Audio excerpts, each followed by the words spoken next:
supply chain, right? It is ultimately, at its foundational level, supply chain is bringing order to chaos. Wherever you're seeing the greatest lapses in service or the greatest buildups in cost, right, are going to be kind of your two biggest problem pillar areas. There's a lot of opportunity in the space I'm in to create something like an operating engine to guide supply chain. How do you kind of make sure that the right insights and the right actions to be taken for a business are bubbling up to the surface, bringing kind of harmony to a company's existing systems, and also, really developing kind of systems that dig a layer deeper, right? And really translate some of the sort of madness of systems into direct financial returns. Welcome, everyone, to the VSERVE Ebusiness Solutions podcast on supply chain management, where we invite some of the industry's great experts to share their experiences and gather also some helpful tips along the way. I'm your host, Cynthia, and today we are exploring something that's going to help us to transform the supply chain from a traditional, cost center, into a powerful engine for growth. Because our guest today, Adam Basson, is the founder and CEO of Flexchain. He is a logistical innovator and a technology enthusiast. He specializes in bridging the gap between advanced data analytics from real-world supply chain execution, all the way with extensive, experience managing end-to-end operations in high-growth e-commerce brands. He has led engagements across private equity firms, Fortune 500 companies, CPGs, startups. We are so happy and excited to have Adam on the podcast today. Thank you so much for joining us, Adam. So good to be here. Thanks, Cynthia, for having me on. Same here. I'm so excited. I know beyond your work with Flex, you have co-founded Link. I'm not sure if I'm saying it right, but Link. Sorry, there you go. Link. It's a data-driven professional networking platform. I've read a little bit about it. And you also serve as the president of CSCMP, which is the South Florida Roundtable as well. Am I correct? Yes, that's perfect. Right. There's so much to know about you. I know I just highlighted a few things, but I always like to start from your story. Walk us through your journey. How did you end up in supply chain? How did it end up leading, this whole process? And Yeah. So, I think I think in terms of supply chain, right? So there's sort of a common theme you'll find with professionals is that they, when you ask them how they ended up there, they almost never started there, right? It's always, I got a degree in civil engineering or electrical engineering, but then my company had this project and I coordinated all the logistics and that got me into this career. So oftentimes they sort of back into it. I'm one of the rare ones that actually intentionally started my career in supply chain. Basically, I got to college, when I got to Michigan. And my original plan was I was going to study, mechanical engineering and, do something. I don't know. Maybe I watched too much Iron Man as a kid or something like that. That was sort of my original idea. And then, but I was sort of kept hovering back and forth between, do I see myself more on the business side of things or do I see myself more on the, the engineering side of things? So it was like, Iron Man on one side, James Bond on the other side. And so I think for me in the end, I ended up choosing industrial engineering. I knew about it because my uncle actually did it. And then I think, I kind of said, hey, I feel like a program that blends a bit of business and a bit of engineering will really be an opportunity to choose my own adventure, if you will. So I started and, everything's been, it's been kind of all different twists and turns from there, but always kind of in the same, career area.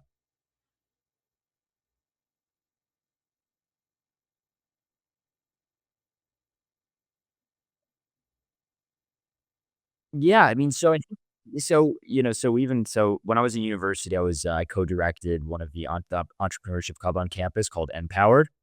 And I think that, that kind of got the flame going initially. I knew that, I had this idea of, oh my God, I'm going to start a company when I'm 19 or whatever, I don't know, like the Facebook guy. But I think in the end, I realized I really wanted to get just like, to feel like, okay, I'm actually good at the career that I'm doing. Right. And maybe it was to have a fallback, or maybe it was just, if I'm really going to innovate in a space, I need to really be in it for a while. So I started my career after college working in consulting for a software company called Manhattan Associates. That kind of gave me my chops when it came to like data and analytics, which ended up being the key theme, kind of the more engineering heavy side of supply chain, through the rest of my career to this point. Yeah. So that for a couple of years, a lot of travel, got to see a lot of system side of things up close, but knew I wanted to get back more into the business. So from there, I went into, and I also did an internship at Danone, the yogurt company, which was interesting. Then I went into consumer goods. So I worked at a company called Newell Brands in their procurement center of excellence. Learned a little bit, really more about kind of strategic sourcing and how kind of companies manage spend, especially at that corporate level.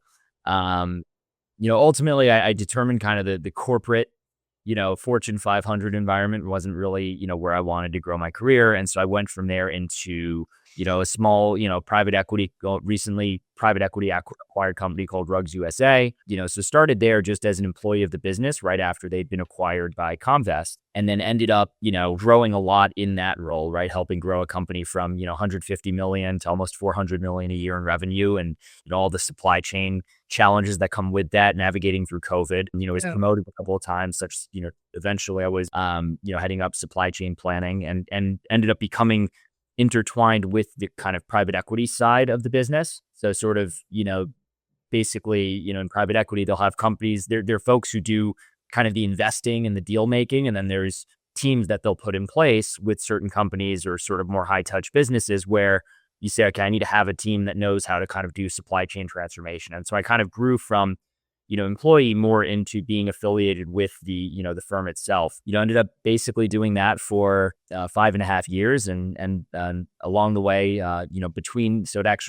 they made a sale to a company called Francisco Partners, which is another private equity firm. And I moved down to Florida just to, work remote and soak up the sun. And then, so did that. And then beginning of 2024, decided that, I always kind of, I think that entrepreneurial bug, I'd kind of been starting to dabble in little side businesses and things like that, mostly just sort of for testing.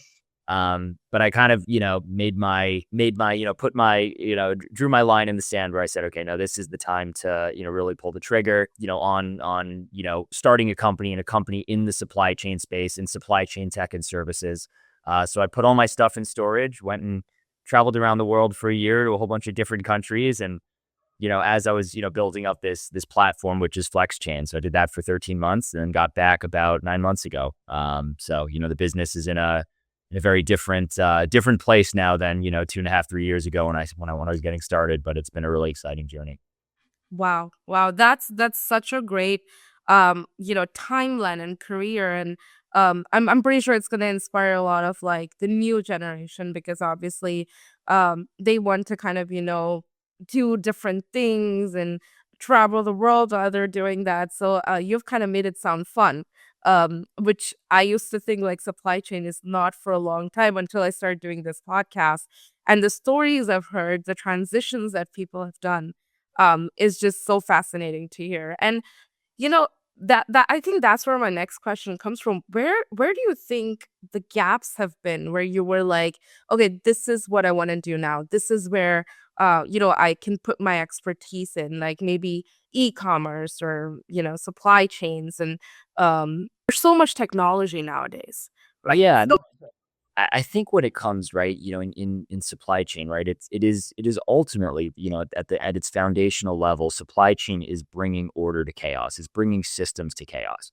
yeah. And so chaos can take the form, generally in supply chain, we talk in terms of cost and in terms of service, right? So, wherever you're seeing the greatest lapses in service or the greatest buildups in cost, right, are going to be kind of your two biggest problem pillar areas.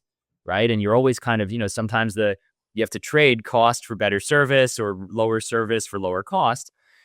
But basically, right, I kind of working in the space that I saw, right, I said, okay, what are some of the areas in supply chain where there's a lot of missed opportunity, right? And, ultimately, right, at the highest, I think with the kind of new technology that's emerged, there's a lot of opportunity in the space I'm in to create something like an operating engine to guide supply chain, right? There's so many different technologies and systems, but what is sort of the, the rules engine that brings them together, right? How do you kind of make sure that the right insights and the right actions to be taken for a business are bubbling up to the surface? And so my kind of vision in setting up Flexchain is both kind of a software layer to kind of connect some of the different systems and translate them into things and that the team needs to do, right? Where you kind of blend the tech side and kind of the services and execution side, right? Bringing it together, bringing kind of harmony to a company's existing systems, and also, really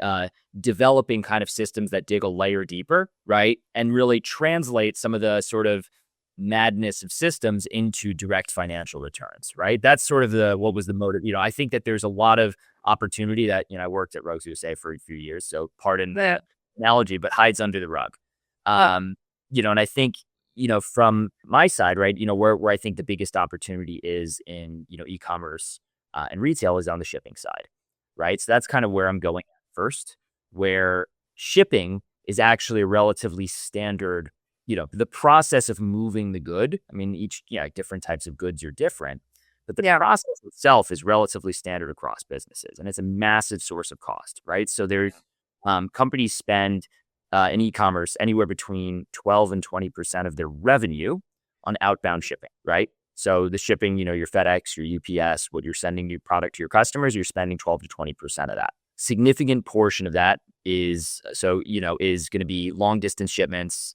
So small shipments that are going long distances, right? A lot of times when you have companies, especially in that like 0 to 400 million range in annual rep, they're operating out of one warehouse, right? If they operate a warehouse at all, sometimes they're just in 3PLs, but if they operate a warehouse, they're operating out of one. Basically, right, what I set out to develop is a system that will take all of their kind of parcel volume that's going in and out of that warehouse and looking for opportunities where instead of shipping, let's say you're in, Los Angeles and you have customers that are all over the United States, rather than shipping 1,000 packages to New York, to customers in the Northeast and 1,000 packages to customers in the Southeast, right? What if there's a system that can actually look at all of your shipments, break them out in zones, and create mixed loads where you're able to say, hey, instead of shipping these 1,000 packages, I could actually load them onto pallets, move them to a fulfillment center that's up there in the Northeast,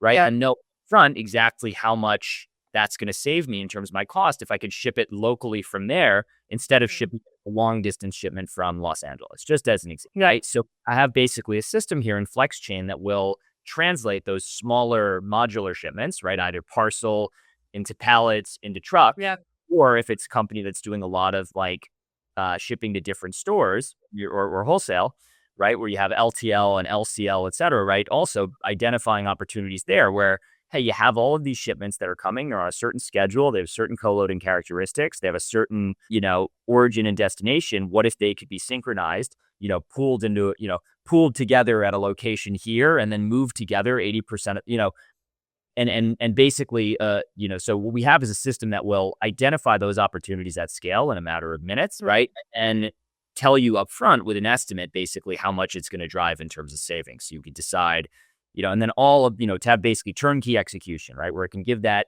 kind of shipping orchestration and then give you the option to say, okay, I want to move forward on this shipment, and this shipment, and then the ability to actually do it and give you kind of unified tracking from source to destination. So that's Flexchain in a nutshell. It's just the first of many in what we'll kind of call this operating engine for businesses in the space. And this is like specifically for shipping. But how do companies know that they need to rethink their whole freight management instead of reacting? Because I'm pretty sure like there's a lot of companies that react to more of the that we call like kind of chasing fires, right? So if there's an issue, that's when they realize that they have to do something. But where do you think companies should actually start that proactive strategy of rethinking their freight management? Yeah, well, it's a great question. I think from our side, right? Like it's why, what I kind of tell supply chain operators in general is that every decision, every system, you have to be able to translate it into financial language, right? Yeah. So meaning somebody saying 30% of my packages are being shipped zone 8, but what if I could dial that down to, 16% and the other 14%? Like that's too many steps for anybody to actually translate into how much is this impacting me. What people do understand is I am spending right now, $25 million a year on parcel. If I could lower that by 20%, that's $5 million right back into my balance sheet. Right. Mhm. That people can understand. Right. So I think in terms of, I think to your point, right, like in terms of giving companies a sense of when is it worth really investing in setting up the right kind of system and operational capability, it's being able to give them a number and say, okay, now you decide. Right. And so from my side, right, being able to build in that financial layer it was a lot of extra work, right, to be able to gather parcel rates and gather Right. parking rates and being able to kind of run all the different financial scenarios. It adds work versus just being able to say, okay, here's what you should do. But I think Yeah. it makes it a little easier for somebody to decide, okay, do I want to move forward? Right. And we have a calculator on our website. So flexchain.holdings, if you go to the parcel zone skipping section, you'll be able to see basically where you could put, here's my parcel spend. Here's the average weight of my packages. Here's the percent right now that I'm shipping, let's say more than 1,000 miles. And it'll give you an approximate range of here, what's the savings opportunity we could target. Wow. Okay. Well, that's something new that I'm hearing. I know there's a lot of conversation between freight management, especially now with AI and digital transformation kind of coming in. What role do you think technology, especially AI, is going to play for you and companies out there in the today and in the future? Yeah. So, I mean, I think when it comes to, so AI, the way I see it is about, I think of it as a judgment layer and a drafting layer, if that makes sense. Right. Yeah. So it's not, at least at this point, that you don't want to just give AI, your document, say, here, do all of my math for me. Right. So analytics and things like that, still things that like where there really is a critical decision being made on account of this, I think, but AI does a really great job operating either in like when you want to draft communications, when you want to draft code, when you want to do things that are making the human more productive, AI is incredible.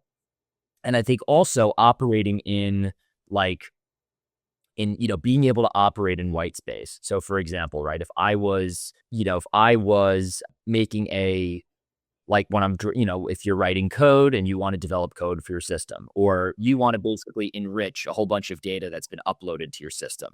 And this Yeah. would normally be something, meaning now basically the person can still go through and check the output from AI and see, okay, does this work? You need to still have some expertise to make sure it's being done right, but you have basically now a system that can really just like supercharge your own productivity. And I think like, if I was, in the world of kind of freight, right, it might be, hey, like take a look at these load plans. Let me know which ones are at risk due to current local weather conditions or traffic conditions in any one of the cities being affected, right? And like, let's imagine that it goes through your, dispatch load plans and it'll give you some, it'll check the news and it'll give you item load by load. These are things you want to look into or see if there's like, and it could give you, and then a human is now empowered where instead of having to search each one individually, now they have kind of a starting point where, okay, even if it hallucinates one of them, you're in a position where you're not like totally giving it the keys to your operation. Perfect. So when you're looking at all of this from say nearshoring and offshoring, right? Those two different variables that do help in freight management. I know technology is one piece of it, but where does that come in? Like how would you play in building like I guess resilience, profitability, especially for the modern e-commerce businesses today? Does nearshoring help? Does offshoring help? Is it should be done in together, should not be considered together? How does that work? Yeah, I think when it comes to, the question of nearshoring, offshoring, I will say like, it is funny, right? Because that's an area of focus for Flexchain is kind of making nearshoring accessible.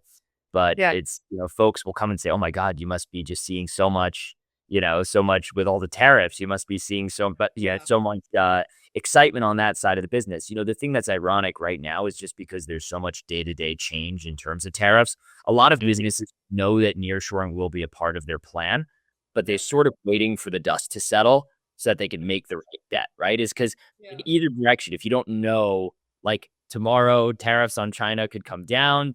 Today, tariffs on Mexico can go up, or the reverse, right? They might go up on China and down on Mexico. But until you don't know, do I want to put all my money into moving this factory, right? So there's Yeah. a little bit of right now, it's like a topic of a lot of interest, but also sort of a lot of businesses are a little bit on the sidelines trying to wait for some clarity before they make a bet. But there's no question, I think, regionalization of supply chains is going to be a long-term trend.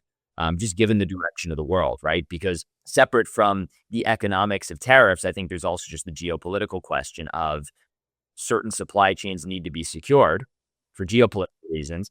As those supply chains become secured, the input costs of the industries that they affect are going to come down, right? So it will eventually over time translate, but it's just, I think that's going to take time, right? And I think tariffs can become a dampener on that or a booster on that. Just, I think it Yeah. depends on having certain. Have you had, I guess any stories behind this, like through these kind of tariffs and trade wars that are going on?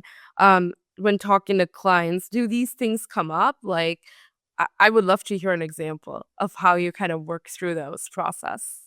Oh, I mean, like, just, I mean, I had a client who, her company was, was sourcing her product, it's apparel product in China. Hmm. And knowing in the back of her head, okay, I need to think about diversifying my supply chain just so I'm not completely dependent on China, right? So first, China's tariffs were high and everybody else's tariffs were low. So she said, okay, let me look in other countries and look for apparel options in Bangladesh or in Vietnam. Yeah. Other And then you had Liberation Day, and all of a sudden, everybody had 50% tariffs announced, and it's like, Yeah. what am I supposed to do now? But then the next day, there was that detente over the rare earth minerals where China's went up to 150%. It was just like, yeah, it would just at some point, and it was across 5 different programs. So it's like, okay, is when he says I'm announcing a new 20% tariff, is that in addition to what was there before? So now is it now?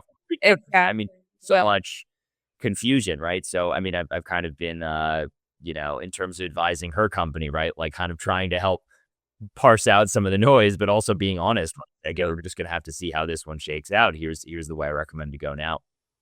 Yeah, well, that's so fascinating to hear that, when you're looking at things and helping people, how like daily geopolitical landscape affects especially freight. I think freight is the one operation that gets affected the most in supply chain. And there's not a lot of people that talk about that. But when you look at like, I guess your kind of like your whole background, right? Like from going into private equity to Fortune 500s, how does that whole process or whole career outline support you with your, company now? Um, does those like, thinking about private equity and thinking about Fortune 500, what you've done there affect your decision making skills here? Or does it help? Is it like completely different? Yeah, well, I think of it as it gives I think the fact that I came really from the inside and, I haven't always been in the services side of the business. I think a degree of credibility with my clients that I kind of see things from the perspective of an operator and not just one kind of funny anecdote about this. I was at a transportation conference a few days ago that was here in Miami, and it's a, it was like there was a presentation being given on the freight market and how we're seeing capacity tighten because of labor and immigration regulations that are happening cross border. And, and it's being shown on the chart that now you're seeing freight costs go up because of the tighter supply. And I'm sitting among, not necessarily knowing who exactly the audience is here, but I'm sitting among a lot of freight company operators, right? But I'm kind of asking a question like, okay, but as we're seeing labor costs dwindle, do we think autonomous trucks, things like that, do we think that could help reintroduce supply? And the answer is, oh, God, I hope not, right? So I'm kind of like seeing it from the perspective of a shipper of, hey, is there anything that could help protect them from these costs? But then when you're in a room of people who are on the services side and maybe that, that rising cost benefits them or helps get them out of recession, right? So I think understanding the whole system has definitely been beneficial. I think, and just having, yeah, I guess empathy for all sides, in the transaction. Definitely. And how has the leadership within, when you were doing CSCMP, how has that shaped your future when you're like looking at the industry-wide collaboration at this time? Yeah, I mean, I think in terms of CSCMP and Link, right? So Link is really kind of a virtual networking solution that I developed just to help, is really kind of, you build something for yourself while you're overseas. You realize that you need to be able to build a network, even if you can't necessarily be at a conference in person. And so I developed Link with my co-founder, Joe Santalaria, who was running his own networking group. And we basically developed a solution where people can enter their preferences of who they want to meet in supply chain, right? So what types of, do I want to meet freight brokers, transportation providers? Do I want to meet software providers, right? Being able to enter your preferences and then see matched lists of, who to meet, who to connect with, every week delivered to your inbox for free, right? So we wanted to make a super accessible virtual networking option for everybody. That's preferences based, not just randomly poking around on LinkedIn. And then CMP is kind of has been my opportunity to really build an in-person networking community here in the region, South Florida, and more broadly national. And it's been, yeah, I mean, for me, I think, relationships in this business are so important, especially now with nobody really knowing what they can trust online. I think like knowing people and having people you can call, like, and to give you perspective, I think has just been just invaluable. And it's like, I tell anybody now, right? Like networking has never been more necessary than it is today, right? So I'm just kind of, I could just do my part to help make that accessible for everybody. Wow. I mean, there's so many more things I want to ask you, but I'm gonna have two more questions, so that's our time. But one thing I really wanted to ask you was, we hear so much about success, and how leaders are moving on to different areas and creating and building new stuff. What has been like your most, I guess, time when you went out all out and you did not succeed, but that was kind of a learning stage for you to build something more better. So, a story that kind of drove you to your success, but it wasn't a success at that time. Yeah, I mean, I think it's the three mini businesses in e-commerce that I started before I started Flexchain that didn't go anywhere, and usually didn't go anywhere because I didn't really have the resolve to say like, okay, yes, this is a barrier, but it's one that I can, with a bit of money or a bit of, resourcefulness, I can overcome.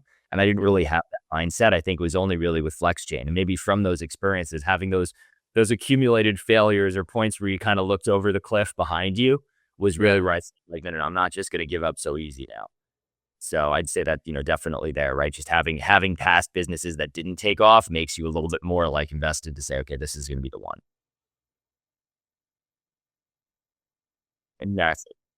You only lose money. You only lose money if you pull your money out of the market, right? So it's like you never fail. You can only fail if you run out of runway. So, as long as you don't give up and you can afford it, you can keep going. Exactly, that's perfect. And my last question for today would be any piece of advice that you would like to share with the future generation that are looking to start their own business, kind of work through the AI around them, what they should look out for, and any other, piece of advice that you want to give them. Yeah, I mean, I'd say in general, right? Going to AI, just use AI as a sounding board, if nothing else. I mean, it's a great research tool just for your own, like you can talk. I would, if I was somebody trying to figure out like, what's my next step? Where do I want to go from here? What are my path? What are my most lucrative paths? What are my skills? What careers do those translate into? What are things I'm interested in? What careers can those translate into? I would honestly just start with like filling up your tank of guided motivation, as in to be inspired and excited about something that's like has real teeth to it, um, and that fits with you as a person, right? So that's always the starting point, right? Is just get yourself excited about something that is in demand and that is going to be in demand and that you have an affinity for.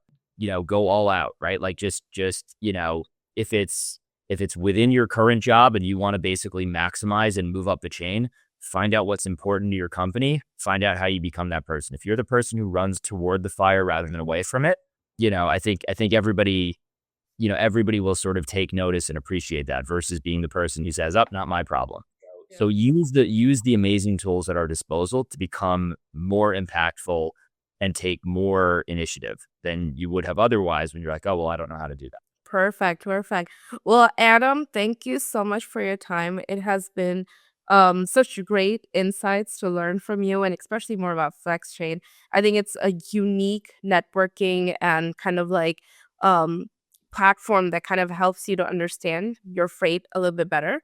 And also kind of learning a little bit more about what supply chain can be. Actually fun if you want to make it fun. So thank you so much for your time. But is there any last thoughts that you want to share with us before we go today? No, just again, really appreciate the opportunity to be on here and speak with the community. Anybody can find us at, flexchain.holdings, or, can reach out, ping me on or connect me on LinkedIn, Adam Basson. And, I'll be happy to, to sort of, engage more. So, really appreciate the time, really appreciate, your great questions, and, look forward to sharing this with the world. Perfect. Same here. We were so happy that we were able to connect with you and kind of finish this podcast today and learn so many things. And again, Adam, thank you so much for your time. Thank you. Thank you. Have a good one.